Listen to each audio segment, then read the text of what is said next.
રાજકોટની જો વાત કરવામાં આવે તો શહેર પોલીસ દ્વારા 77માં પ્રજાસત્તાક પર્વની ઉજવણી પોલીસ કમિશનર બ્રજેશ કુમાર ઝાએ રાષ્ટ્રધ્વજ ફરકાવ્યો। ધ્વજવંદન બાદ પરેડ અને વિવિધ ટેબ્લો રજૂ થયા। ટેબ્લોમાં સામાજિક સંદેશો આપવામાં આવ્યા। વિદ્યાર્થીઓએ દેશભક્તિપૂર્ણ કાર્યક્રમો રજૂ કર્યા। સારી કામગીરી કરનાર પોલીસ કર્મીઓનું સન્માન કરવામાં આવ્યું।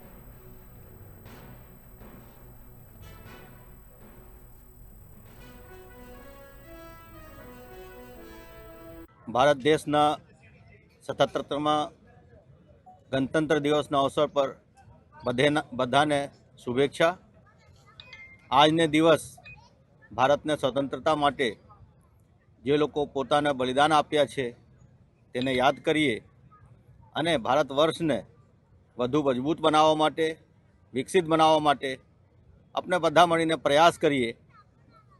આજના આ શુભ પ્રસંગે ભારતની સુરક્ષા માટે તૈનાત બધા લશ્કરના જવાનો, અર્ધલશ્કરના જવાનો અને પોલીસના મિત્રોને પણ હું અભિનંદન આપું છું। જય હિન્દ।